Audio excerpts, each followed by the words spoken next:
विश्वामित्र जी क्या करते हैं, सागर सभय सप्रेम पुलक की मुनि पुनि पुनि ले बुलाई। नहीं नहीं, ऐसे नहीं जाओ, वन में भटक जाओ, ऐसे सरोवर में नहीं जाओ, डूब जाओगे। जब ईश्वर के भटकने का डर लगे, जब उसके डूबने तक का भी भय लगने लगे, तो ये तो वात्सल्य की पराकाष्ठा ही थी। और मानो महाराज दशरथ का भाव जो था, सचमुच वो पितृत्व में ही स्थित हो करके बोल रहे थे, मुनि के रूप में नहीं, गुरु के रूप में नहीं।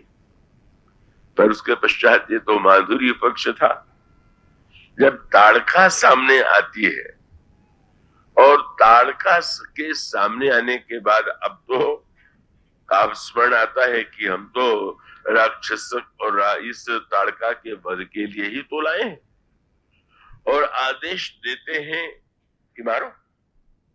और भगवान श्री राम का बाण लगते ही ताड़का जो ही गिरी, अरे कैसा इनका, कैसी अद्भुत लीला है, मैं भ्रमित हो गया। जो एक बाण में इस भयावनी राक्षसी को का वध कर देता है, वो तो साक्षात ईश्वर है। मानो माधुर्य लीला से वो ऐश्वर्य में प्रविष्ट हुए। और दूसरी ओर इसका एक आध्यात्मिक महत्व का संकेत, और वो ये है कि ईश्वर के सच्चे ज्ञान की परिभाषा क्या है। क्या ईश्वर ने भगवान को जान लिया, पा लिया, क्या इसकी परिभाषा कैसे करें। अगर एक व्यक्ति के साथ भगवान राम ही चल रहे हो, भगवान राम को वो देख रहा हो, तो क्या इसका अर्थ है कि सचमुच उसने ईश्वर को पा लिया, ईश्वर को जान लिया, ईश्वर को समझ लिया। और उसका सूत्र यह है कि बहिरंग अर्थों में तो कहेंगे उसने देख लिया, जान लिया, पा लिया, पर आध्यात्मिक अर्थ यह है कि वस्तुतः ईश्वर के सच्चे ज्ञान की एक ही कसौटी है, क्या कि वो ताड़का का वध हो जाए। और इसका अभिप्राय क्या है, ताड़का मानो मूर्तिमती दुराशा है। वो स्वामी जी ऐसा रामायण में विनय पत्रिका में संकेत करते हैं। और इसका अभिप्राय है कि ईश्वर को पाने के बाद भी अगर हमें संसार में किसी के प्रति आशा बनी हुई है, तो हमने न पाया है और न पहचाना है।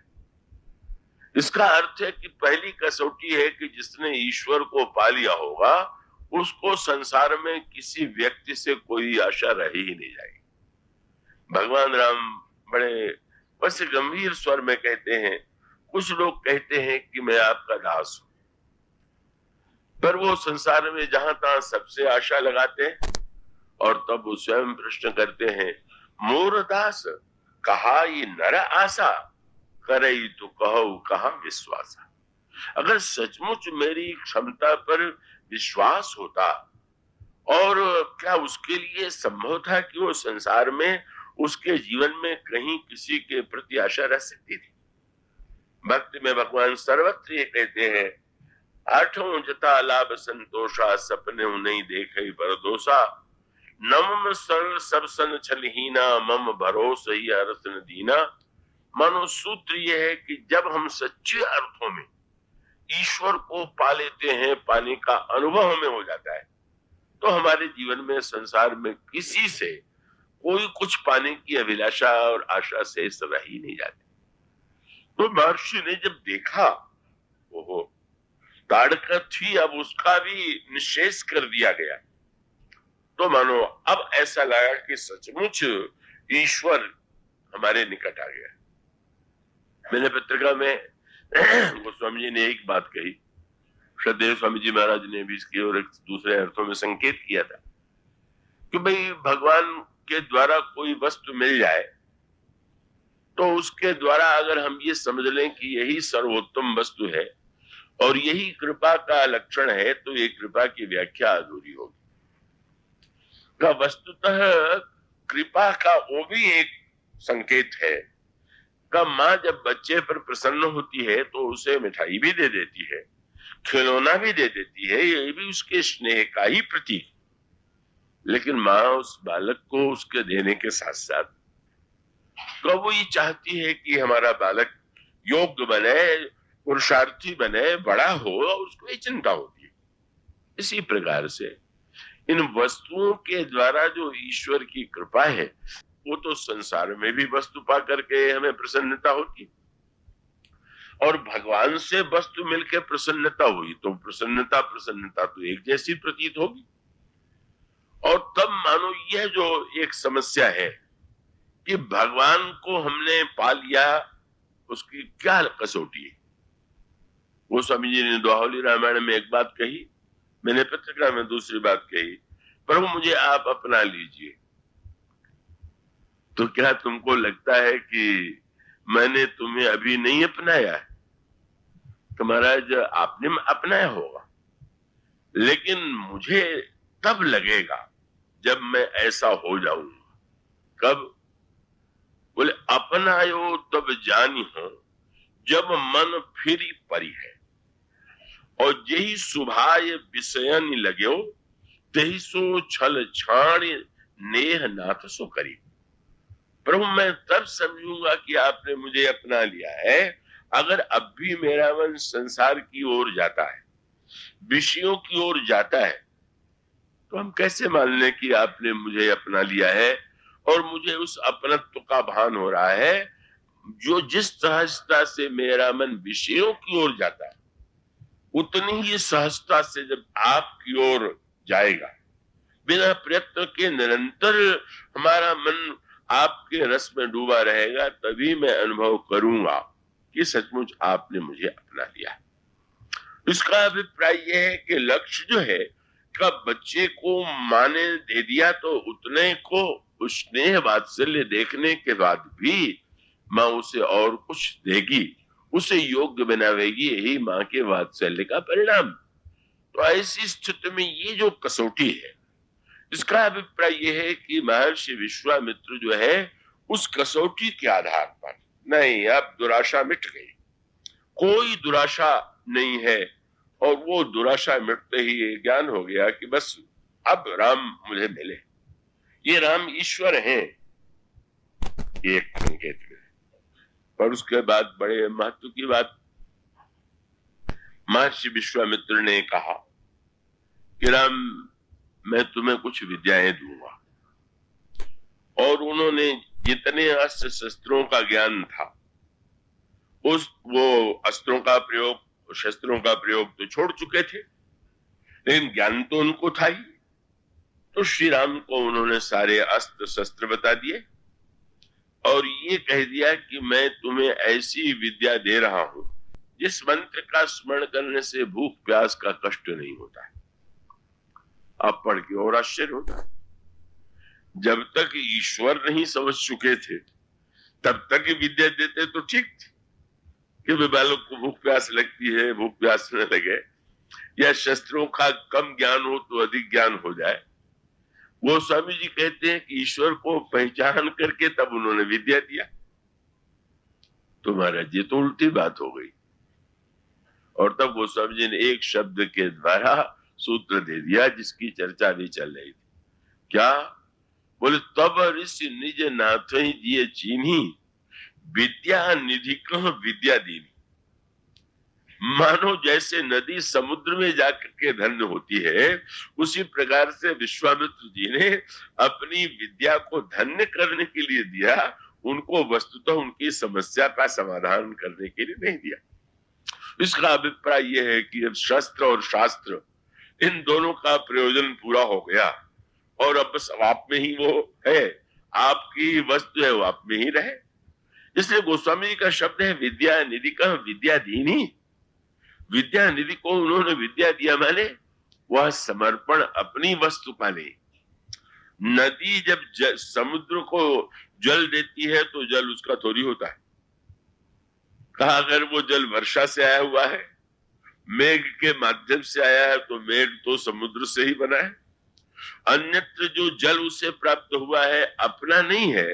मानो नदी को यह ज्ञात हो गया कि वस्तुतः जल का समग्र केंद्र तो यही है। इसका अभिप्राय कि समर्पण के मूल में कुछ देना थोड़ी है। का समर्पण के मूल में यह वृत्ति आ जाना कि हम उनकी ही वस्तु जो है, उन्हें अभी तक हम जो अपना माने बैठे थे बस उस अपने मानने को छोड़ देना ही समर्पण है। यही इसकी समर्पण की व्याख्या है। और इसलिए गोस्वामी जी इस यात्रा में पूरे क्रम की ओर संकेत करते हैं, और संकेत यही है कि तब हर्ष निज नाथे जे चीनी, विद्या निधि का विद्या दीनी, जाते लागन क्षुधा पिपासा, अतुलित बल तन तेज प्रकाशा। ये तो सब भगवान में है ही। आयुध सर्व समर्पित है, प्रभु निज आश्रम जा आनी, और कन्न मूल फल भोजन दीन भगति तुजानी। अब गुरुदेव अपने आश्रम में ले आकर के जब कन्नमूल फल देते हैं तो मानो उन्हें यह प्रतीति हो रही है कि वस्तुतः यह तो भावना से ही प्रसन्न होने वाले हैं, इसलिए इनकी भावना की तृप्ति के लिए मैं फल अर्पित कर रहा हूं।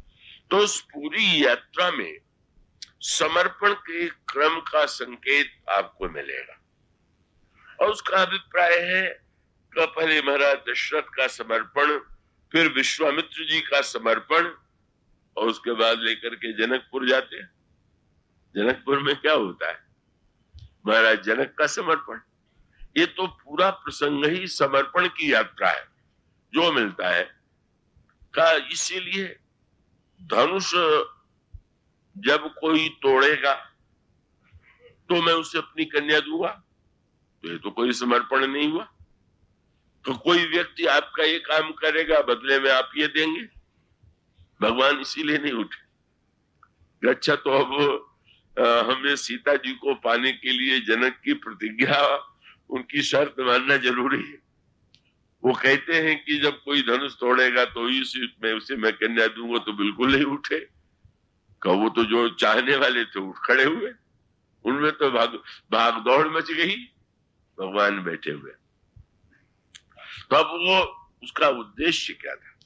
अगर भगवान राम उसके पहले धनुष तोड़ देते तो जनक को ये लगता कि मेरी प्रतिज्ञा पूर्ण हुई और इन राजकुमार के द्वारा पूर्ण हुई, और इसलिए मैं अपनी कन्या समर्पित कर रहा हूं। यही उनके मस्तिष्क में रहा था। पर जब नहीं उठे तो उसका अभिप्राय उन्होंने अस्वीकार कर दिया।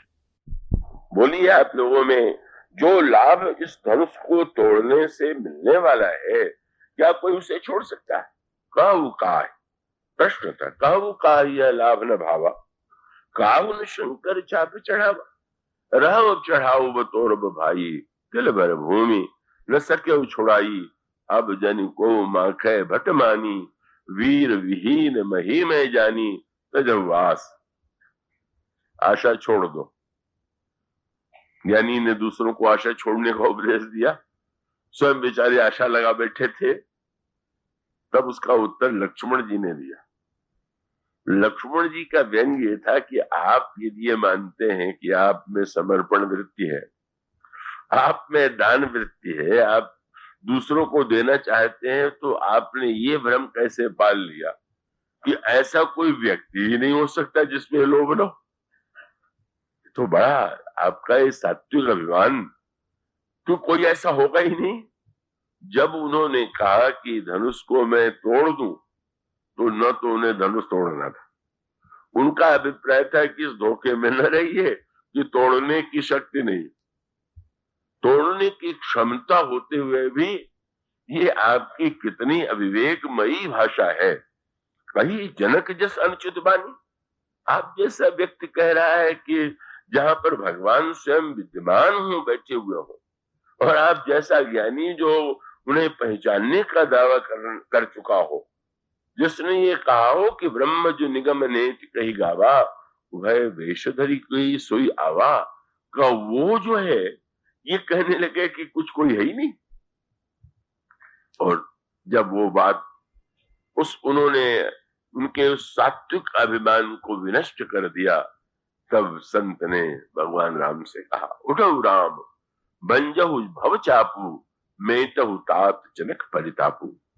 धनुष तोड़ करके सीता जी को नहीं पाना है, जनक का कष्ट दूर करना है। और जब भूखता है तो उसके बाद जो समर्पण होता है वो अभिमान मुक्त समर्पण होता है। एक व्यक्ति ने कहा, मैंने अपनी वस्तु इनको समर्पित कर दिया, तो समर्पित करने में भी तो समर्पण का अभिमान जो है वो बना हुआ है। तो इसलिए समर्पण का अभिमान पहले खंडित हुआ और उसके पश्चात उन्होंने जब सीता जी को समर्पित किया तो किस तरह समर्पित किया? बोले हिमवंत जिमि गिरिजा महे सही हरि श्री सागर दई तिमि जनक राम ही सिय समर्पी विश्व कल कीरति नहीं। यही संकेत आपको भगवान शंकर और पार्वती के विवाह के प्रसंग में मिलेगा। शंकर जी ने क्या दृश्य खड़ा कर दिया, सांप और उसको लपेटे हुए और भुचिता के विश्व और नग्न जाके दूल्हे के रूप में खड़े हो गए। क्या इसके बिना विवाह नहीं हो सकता था? हो सकता था, पर इतने कृपालु भगवान शंकर हैं कि वो समर्पण के पहले वो वृत्ति उत्पन्न करना चाहते थे जो समर्पण के लिए परमावश्यक। क्या मान लीजिए बहुत सुंदर दूल्हे का वेश बना के शंकर जी पहुंच जाते और वो स्वागत सोने की थाल में उनकी आरती उतारी जाती है, दूल्हे को ले जाया जाता, हिमांचल कन्यादान करते, मैना कन्यादान करते, विवाह हो जाता। पर वो विवाह समर्पण नहीं होता, कन्यादान मात्र होता। दान करने वाले में मैं देने वाला हूं ये वृत्ति तो बनी रहती। परिणाम क्या हुआ? कितनी प्रबल वृत्ति थी न देने की कि जब शंकर जी को पागल के रूप में देखा तो कौन इस दूल्हे की आरती करे, थाल पटक दिया। इतने ही नहीं, मैंने पार्वती को लेकर के उन्होंने कह दिया, मैंने निश्चय कर लिया तुम सहित गिरते गिरो, आत्महत्या कर लूंगी और तुम्हें लेके भी कूद पड़ूंगी। तुम सहित गिरते गिरो पावक जरो जल निधि परो घर जाओ अपजस हो जग जीवत विवाह न हो करो। कुछ भी हो जाए, मैं समुद्र में डूब जाऊंगी, अग्नि में जल जाऊंगी, लेकिन मैं इस पागल से मैं अपनी कन्या का विवाह नहीं कर सकती। उस समय सचमुच मैना की सखियां रोने लगी। मैना बुद्धि वृत्ति है, इन्हीं से श्रद्धा रूप पार्वती का जन्म हुआ। बुद्धि में ही श्रद्धा का उदय होता है, पर बुद्धि बहुधा अपना स्वभाव नहीं छोड़ पाती। बुद्धि अपनी ही कसौटी पर सबको कसना चाहती है, उसकी ये प्रवृत्ति है और उसकी कसौटी पर सेव खरे नहीं उतर रहे। और तब ये विलाप तो किया ही, नारद जी की याद आ गई। अच्छा, सारे अनर्थ की जड़ ये बाबा है, कितना बुरा ये साधु है। साचे हूं उनके मोहन माया उदासीन धन धाम न जाया। अरे वो तो घर बार उसका है ही नहीं है, न पत्नी है न परिवार है, और बांझ की जान प्रसव के पीरा। जिसने बच्चे को जन्म नहीं दिया वो क्या जाने कि बच्चे को जन्म देने में बड़ा कष्ट होता है। बड़ा बड़ा कपटी महात्मा है। मन कपटी तन सज्जन चीन्हा, आप सरिस तबही का चीना। बड़ी रुष्ट हो गई। अब वहां पर बड़ी एक व्यवहारिक बात आती है। पार्वती जी जगत जननी है, वो चाहती तो तत्व ज्ञान का उपदेश मैना को देती, लेकिन उन्होंने बिल्कुल नहीं दिया। ये रामायण की जो प्रत्येक घटनाओं का वर्णन है वो एक सांकेतिक अर्थ है। पार्वती जी अपने स्वरूप का परिचय दे देती, शिव की महिमा बता देती, पर वह कार्य उन्होंने नहीं किया। वो कार्य उन्होंने क्यों नहीं किया? उसका अभिप्राय यह है कि ईश्वर का बोध कराना इसका कार्य गुरु का है, ज्ञान देना। बिनु गुरु होई की ज्ञान, ज्ञान की होई विराग बिनु। उस दिशा में अभी मैं नहीं जाना चाहूंगा, पर इसका अभिप्राय यह है कि वे जानती हैं, पर उसके मूल में एक दूसरा सूत्र भी है, और वो बड़ा व्यवहारिक सूत्र हमारे आप सबके लिए। बहुधा कई लोगों का अभ्यास होता है कि जीवन में दूसरे के कोई घटना हो तो इतनी ऊंची बात कहने लगेंगे कि वो अपनी ऊंचाई भले प्रकट कर दे, तो पर बेचारे के लिए, सामने वाले के लिए उसमें कोई संतोष नहीं होता। तो कहते समय ये ध्यान रखना चाहिए कि वो जो हम कह रहे हैं वो हमारी केवल बुद्धि और अहंकार का प्रदर्शन न हो।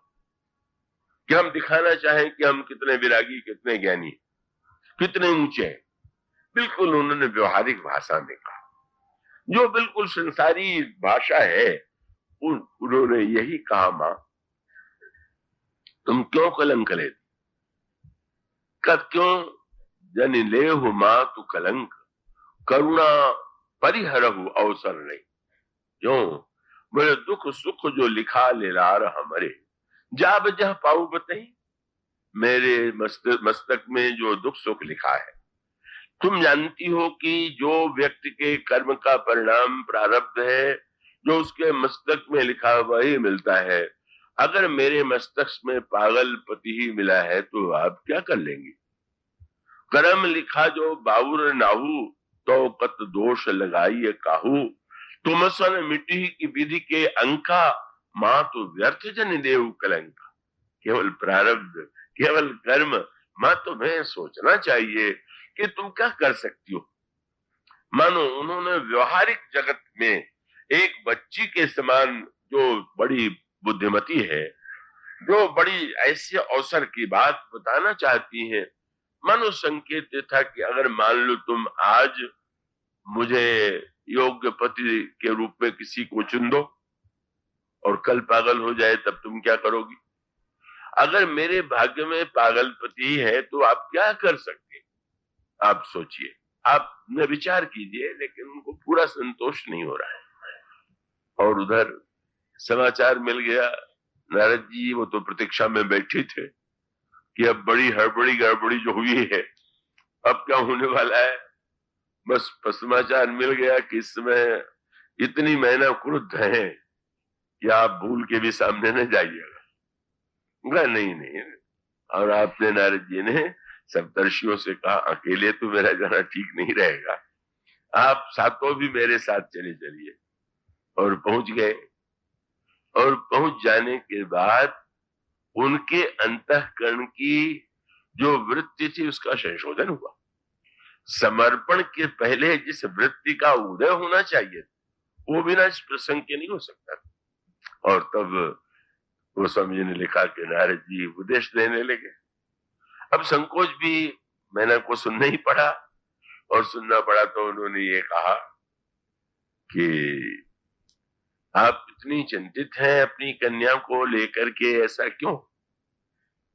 आप थोड़ा क्रोध आए तो अपनी कन्या के लिए मैं नहीं चिंता करूंगी तो आप करेंगे क्या, आप पूछ रहे।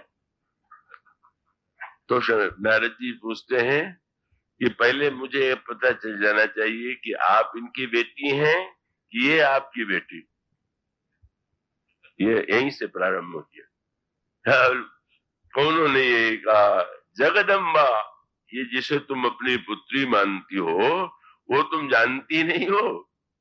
जगदम्बा तब सुता भवानी, वस्तुतः ये जगत जननी है। और वो जगत जननी जो है तत्वतः तो वो तुम्हारी जननी है। तुम्हारी चिंता अगर वे करती तो समझ में आता। तुम उनकी चिंता लेकर के व्यर्थ का बोझ अपने सिर पर डाल रही। और तुमने, मैंने सुना है कि तुम कहती हो कि मैं उस पागल से विवाह नहीं करूंगी। तुम्हें पता है ये कहाँ रहती हैं, तुम्हारे घर में तो कभी अभी आ गई है ना, विवाह हो जाती तो भी नहीं रहती। पर याद रखो, नारद जी ने यही कहा